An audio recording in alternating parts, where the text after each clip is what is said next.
I'm going to take you to a passage of Scripture, so take your Bibles out. John chapter 1, verses 14 through 18. Let me just go ahead and throw this out there, because the first service I felt like I got to a place, Chris, in my message. My back's out. It's out again. It was out a few weeks ago. It went out again yesterday, and I took some medicine this morning. And let's just say it's made some things pretty cloudy. You know what I'm saying? When you stop at a green light on the way to church, and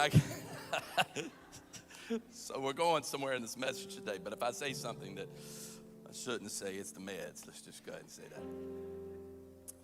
I got to a place this morning where I was talking about Isaiah chapter 9, verse 6. The government shouldn't rest, or see, I'm doing it again. I couldn't remember whose shoulders the government rested on. I just had it all out of whack. But Isaiah chapter 9, verse 6, we're going to look at that today as well. And I think you're going to see something in the Christmas story that maybe you really never noticed. So in John's gospel, John introduces to us really the reason why Jesus came. He doesn't start, John's gospel, unlike other gospels, does not start with the birth story. He doesn't start, Donna, by placing Jesus in a manger. He starts by telling us the divinity of Christ, the deity of Christ. In the beginning was the Word, and the Word was with God, and the Word was God, and everything that was made by Him, and nothing that has been made was made without Him. And the Word became flesh, and He dwelt among us, and the Word has a name, and His name is Jesus. Somebody say Jesus. That's how John's narrative starts. But James, unlike other gospels, stories, John's really tells us why Jesus came. I think we need to understand why Jesus came to this earth. Jesus didn't come just to save you from your sins. Jesus didn't come to take you to heaven. Jesus came to prove that there was a God and that God desires relationship with you. So we see this divinity thing, this deity thing happening. We also see this grace thing happening, and how John likes to accentuate. John's gospel is a testimony. I need you to grab this. John's gospel is a testimony about how Jesus impacted his life. When you read through John's gospel, he's telling us the story of what happened in his life while he followed Jesus around as this disciple. And in verses 14 and following, we get the picture of this testimony. Somebody say testimony. Here's what he says, beginning in verse 14. The Word became flesh and made His dwelling among us. We have seen His glory, the glory of the one and only Son who came from the Father, full of grace and truth. John testified. Now he switches gears and he's talking about John the Baptist. John testified. Somebody say testified. You ought to circle that in your Bible. John testified. Concerning Him, he cried out, saying, "This is the one I spoke about when I said He would come after me, and He has surpassed me because He was before me." That's pretty deep. Out of His fullness we have all received grace in place of grace that's already been given. For the law was given through Moses, and grace and truth came through Jesus Christ. For no one has ever seen God but the one and only Son, who is Himself God and is in the closest relationship with the Father, has made Him known. It's verse 16, though, that will give us more context to our conversation today. Verse 16 says, go back to verse 16. Out of His fullness we have all received grace in place of grace already given. Are you grabbing the visual image here? Grace in place of grace. One theologian said it's like a wave coming over you of grace. And then when that wave begins to recede, it's another wave that comes into its place. And when that grace begins to recede, it's another wave of grace that comes into place. And when that one begins to recede, there's another, and there's another, and there's another. And there's so much grace that God is pouring out through Jesus Christ, that there's enough grace for you to get over that problem. There's enough grace for you to overcome that insecurity. There's enough grace in God and through God that you can come out of something that others have said you will never come out of. I need somebody who's ever experienced that kind of grace. Do I have anybody in the place who's willing to give a testimony of grace by putting your hands together because you know it's grace? Were it not for grace, you wouldn't be here today. It's grace. One theologian, one translation of the Bible says that it's gift in place of gift. It's gift after gift after gift. It would be like, Jan, it would be like opening up one gift on Christmas morning, and then right after that gift there's another gift, and then right after that there's another, and then there's another, and then there's another, and then there's another, and another, and another. And one old preacher said that he's basically saying that the grace of God is inexhaustible, that it's unlimited, that you cannot place limitations upon it, that it's just wave after wave after wave after wave after wave after wave. And you have to remember that this is the testimony. Somebody say testimony. This is the testimony that John is given, because this is what John has experienced through Jesus Christ. He's saying, I know no interruption. I know no limit to the grace that comes through Jesus Christ. What John is saying is, I've experienced that kind of grace. I know that kind of grace. I've experienced the same grace that caused the Israelites to overcome the Egyptians. I've experienced the same grace that God, when he parted the Red Seas, I've experienced that kind of grace. I know that kind of grace. I know the grace that God has given when all hell broke out in my life. He poured out more grace upon me. I've experienced the grace that Peter experienced when he reached down when Peter was drowning and he lifted him up out of the water. That same grace that was poured out upon Peter, I've experienced it in my life when he wanted to give up, but yet God came in and poured out some grace and restored him. Oh, I'm about to preach. It's the same grace that happened that caused David to have the courage to stand in front of a giant. It's the same grace that came upon a virgin who gave birth to a son, a savior of the world who would change the world. It's that same grace that showed up in the darkness of that tomb and the stone was rolled away. Is there anybody in here with a testimony today? I'm going old school. Can I give you the title? It's testimony time. Somebody look at your neighbor and say, it's testimony time. If you grew up in church, sometimes the old preacher would say, all right, this morning we're going to have some testimonies. Sister such and such, give us a testimony. Somebody say, it's testimony time.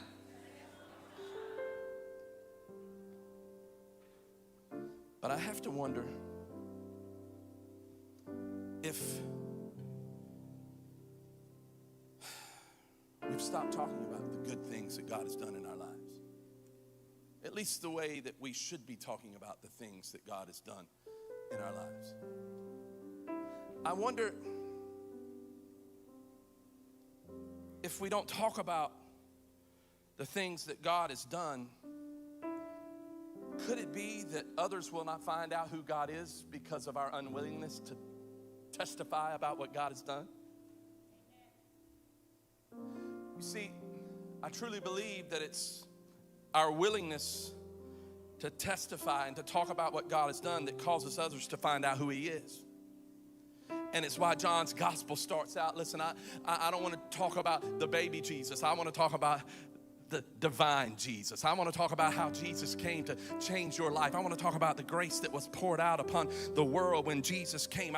That's why he says this is who he is. In the beginning was the Word, and the Word was with God, and the Word was God, and the Word became flesh and dwelt among us. This is what God did. He's trying to let us know this is what God did for humanity. Some of you need to become more comfortable with talking about what God did in your life. When somebody says, well, how in the world did you get there? God did it. How did your kid get off of drugs? God did it. How did you get that job? God did it. How did you get out of that mess that others placed upon you? God did did it. I know God did it because he made me the head and not the tail. He calls me to be the first and not the last. God did it. God did it. Somebody look at your neighbor and say, God did it.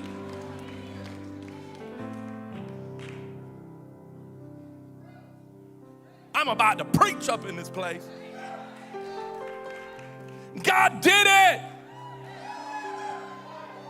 So many times we're talking about what's not happening in our lives, what's broken in our lives. It's time for us to stand on God's word and to begin to say, God did it. God brought me out of that mess. I may not be where I want to be, but God's about to open up some doors on my behalf. God did it.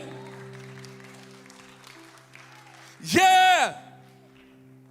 Somebody say, God did it. Y'all gonna make me lose my voice up in here. So this gift of grace that John says is poured out wave after wave after wave. When I begin to think about this gift, I really begin to think about our thoughts when it comes to gifts. Thank you, Chris. You see, when you receive a gift, you can receive it and use it, or you can receive it and lose it.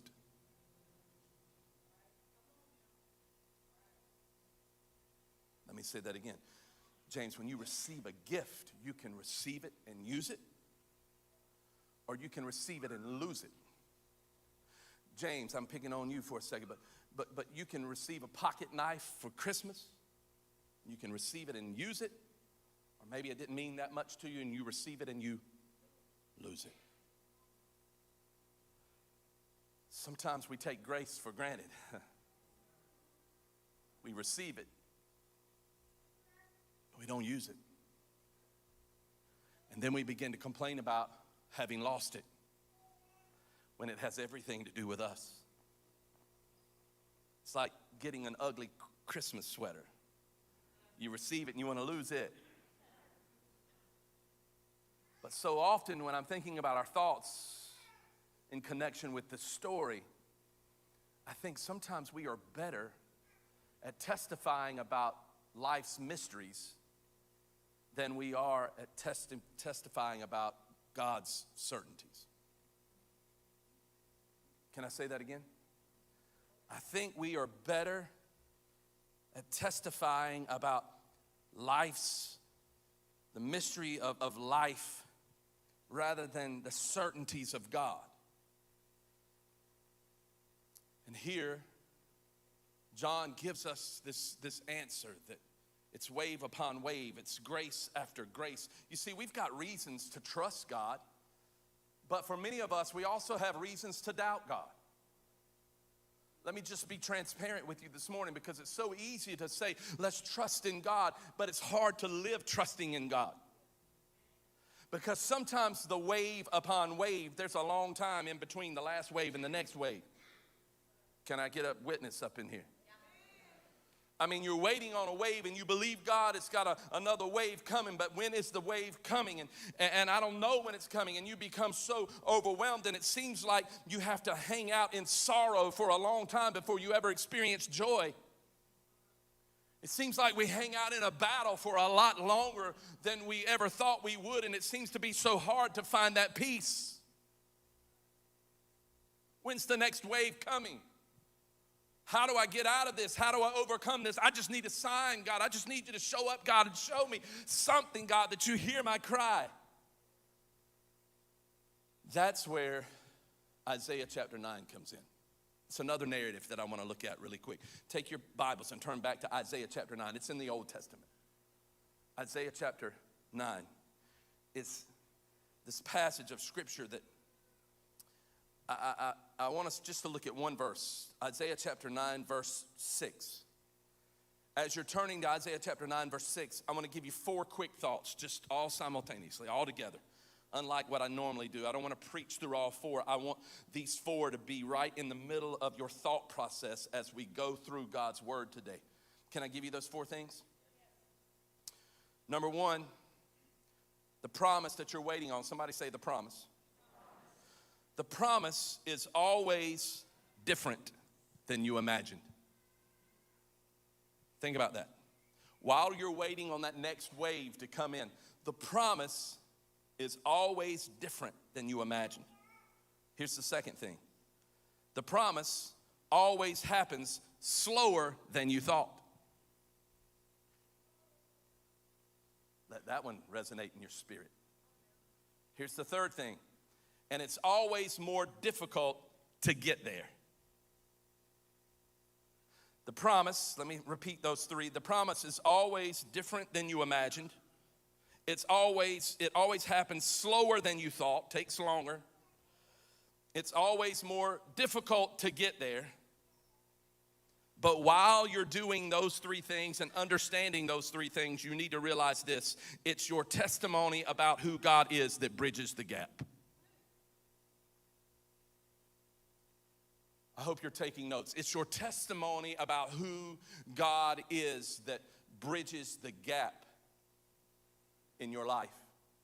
While you're waiting on the promise, when the promise comes and looks different than you thought it would, when it's so difficult for you to fight to the promise and to get to the promise, understand that it is your willingness to testify about God's goodness that will end up bridging the gap. Now let me take you to Isaiah chapter 9, verse 6. Because I think in order for us to fully understand what's happening in John chapter 1, we've got to back up in the story 700 years. 700 years before John writes this word about Jesus, this testimony about Jesus, Jesus is introduced, if you will, to humanity 700 years before in a conversation that he's having with King Ahaz. King Ahaz is this ruthless king who at one time lived for God but doesn't live for God now. And he's the king over the southern portion of Israel, over Judah. But Israel itself has already had some horrible issues with an Assyrian king. The Assyrian king has put together this alliance of nations that is taking over the world, if you will, and it's absolutely having its way with Israel. So King Ahaz goes to the man of God, Isaiah, and he asks him, I need a sign. I need to just make sure everything's all right. I don't know what to do. I don't know how to do it in this situation. I'm overwhelmed in this situation. Do I train my guys differently? Do I come up with a different philosophy? Do we run? What do we do? Do I build an alliance with another nation? Do I gather up some support from all of the neighboring countries and do I get with those people and we build this alliance in hopes that we can defeat this Assyrian nation that's coming against us? So he's standing in front of Isaiah, the prophet of God, because God speaks to his people through the prophet. And he says, just give me this sign, give me this word. I don't know what to do. And Isaiah says, for unto us a child is born. Here's your sign. For unto us a son is given. In this moment, I have to think that Ahaz is like, hold, time out, dude. Come, time out. I don't care nothing about no kids. I got a bad situation here. I don't need to talk about babies being born. I don't need all that stuff. What's going to happen with this situation? I'm in a lonely place. I'm in a broken place. I'm in a place of need. I don't know how to get out of this. All I know is that I've just got despair all around me, dysfunction all around me. I'm in a place that, listen, I thought I would be here in my job, but I'm not here in my job. I'm nowhere near there in my job. I thought I would be at this place in my life, but I'm nowhere near that place in my life, and I don't know what to do. And he says, for unto us a child is born.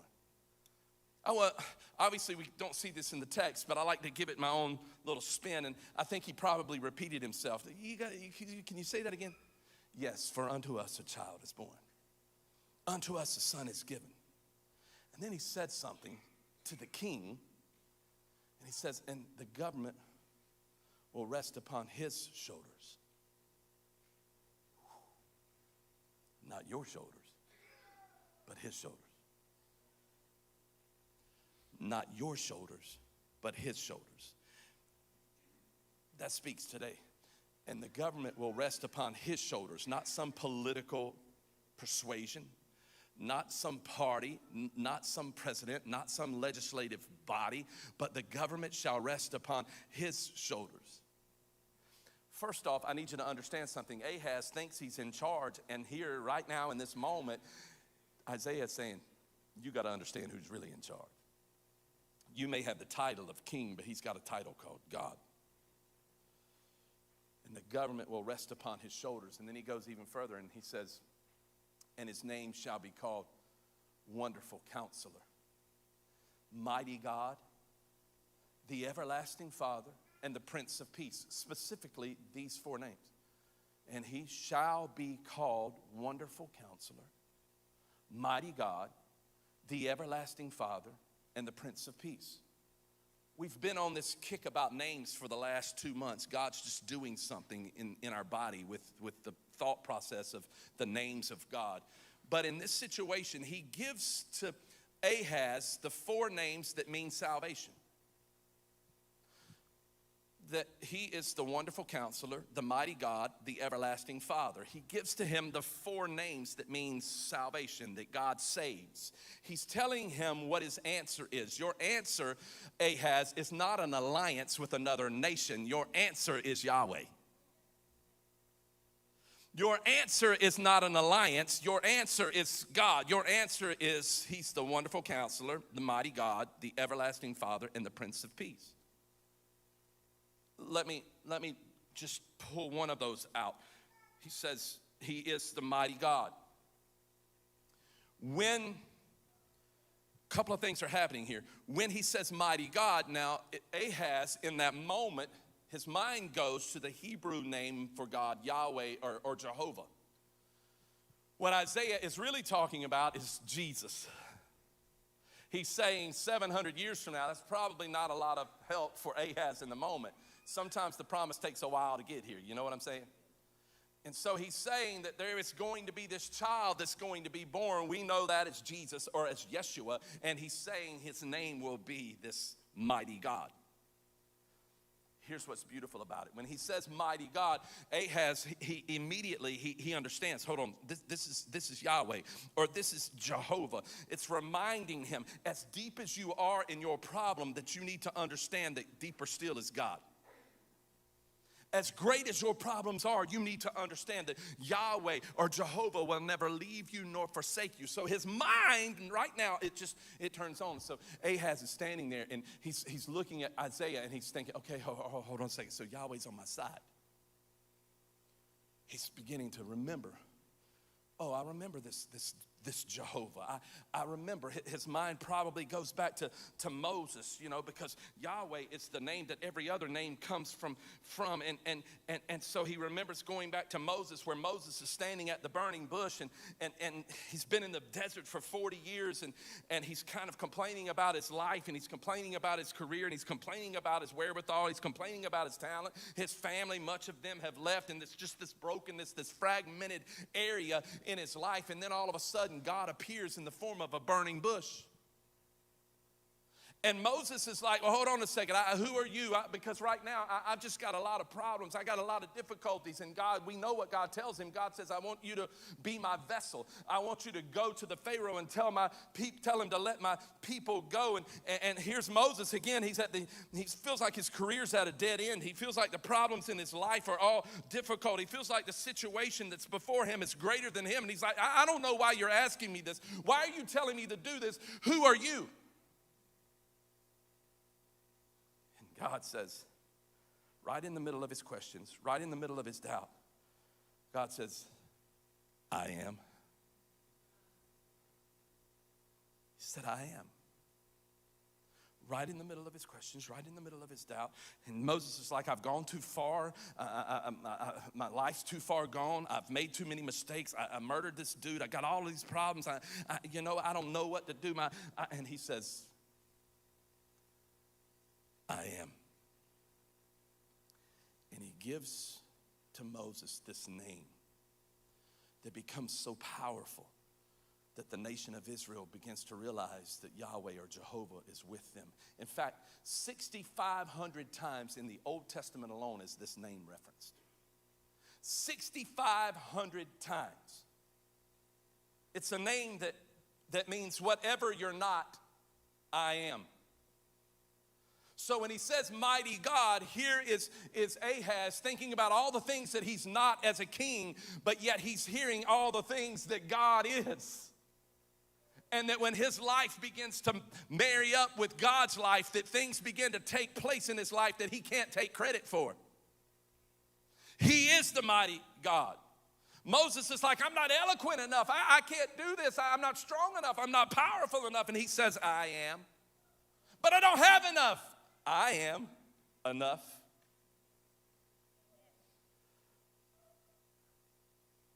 Pause that thought in your mind, because if that weren't enough,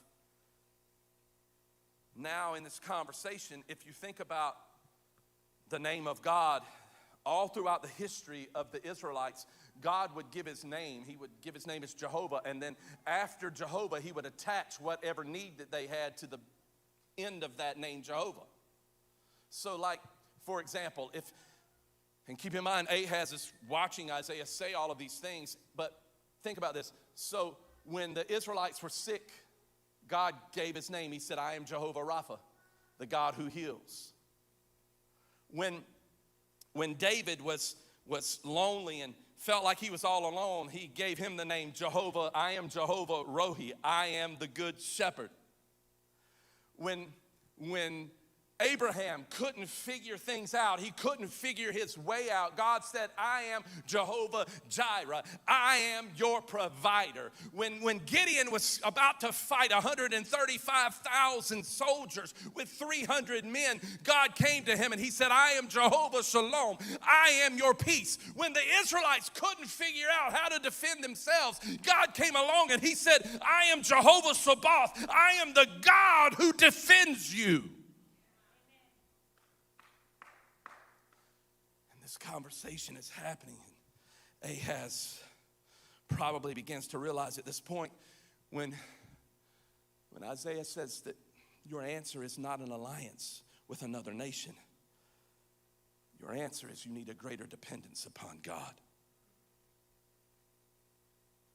And I don't know who this is for, but some of you need to stand up and give a testimony about what God has done in your life. You are allowing the enemy to run roughshod over you. And it's time for you to say, you know what, I'm going to testify about the goodness of God. I may not be exactly where I want to be, but I know I'm not where I used to be. And I know God's about to do something great. So you need to begin to say, I know God's got this. I know God. This enemy, you cannot have my family. You cannot have my marriage. You cannot have my career. So I'm going to give a testimony. I'm going to testify about the goodness of God, because I know when I hold on to his grace, I can expect another wave of grace to come over me. Somebody say, God did it. It's testimony time.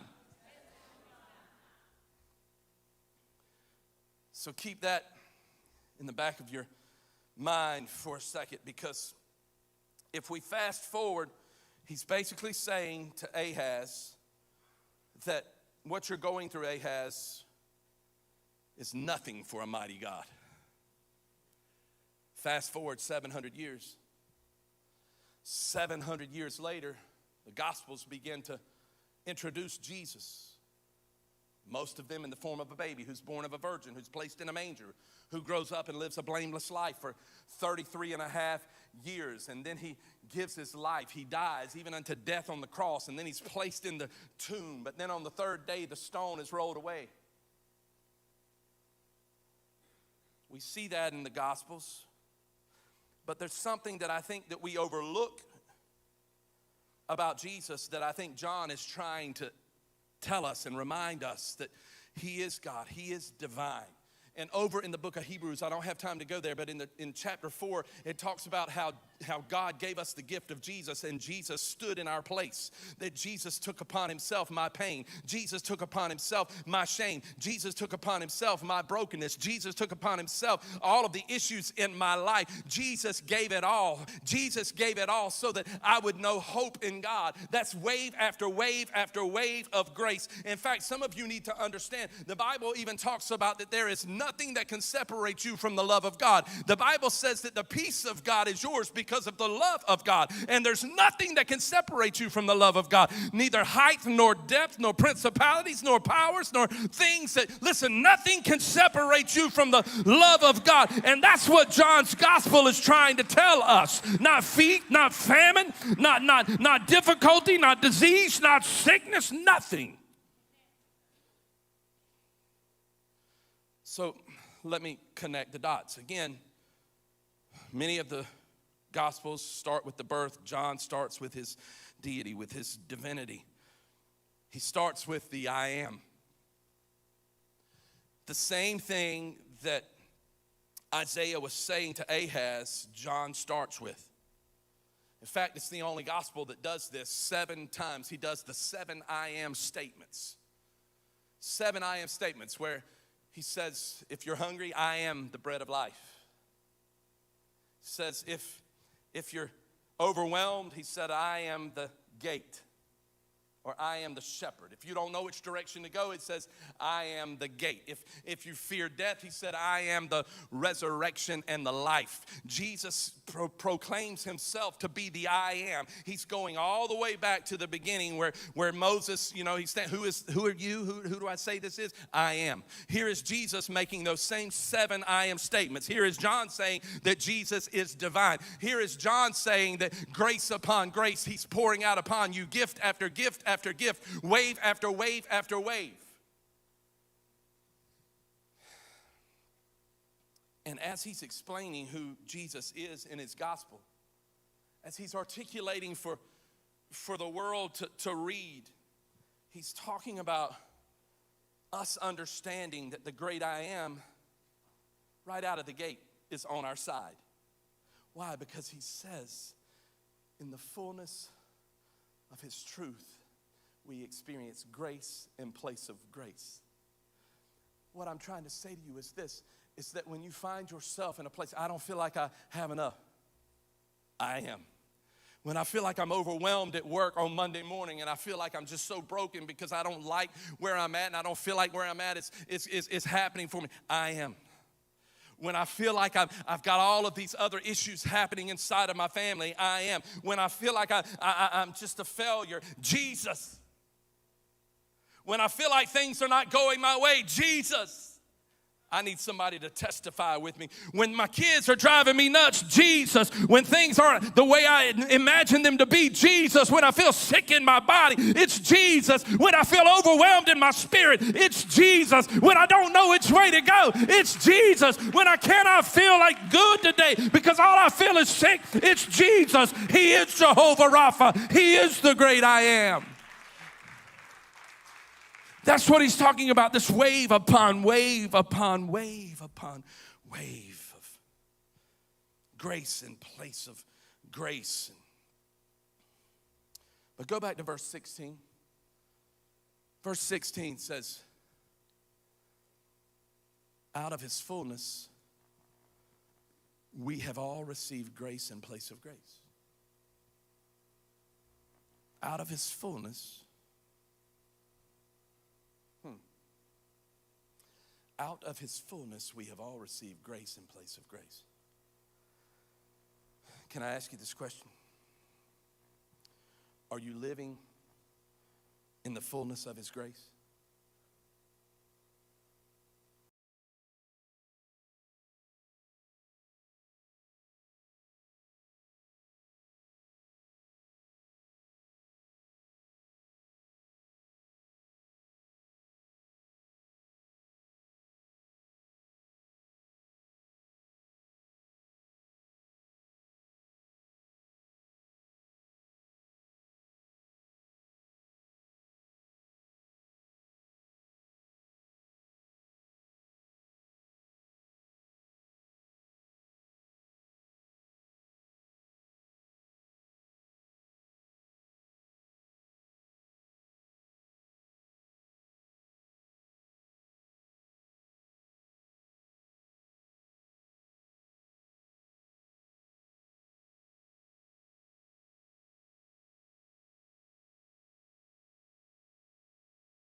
came up into church today and we're talking about, I just need a word. I just hope Pastor Mark gives me a word. I need a word because right now I feel all alone. Right now I feel broken. Right now I feel overwhelmed. Right now I feel confused, and I just need a word. What I need you to understand is that the word has already been given to you, and you've allowed something to steal that word, because the word, in the beginning was the word, and the word was with God, and the word was God, and everything that was made by him. You see, you've got grace upon grace that's being poured out upon you, and the word is Jehovah. The word is mighty God. The answer is the everlasting Father, the Prince of Peace. He is the word. You see, it's time for some of us to have a testimony. I don't mean to have one because you don't have one. I mean it's time for some of you to have a testimony time. Because everybody in this place, God has blessed you. He has touched you. He has anointed you. He has opened doors for you. He has done things that you cannot take credit for. But yeah, we stand back and we forget all that he's done in our lives. And can I tell you something? It's time that we rise up. It's testimony time, because it's through our testimony that other people find out who God is. Somebody look at your neighbor and say, it's testimony time.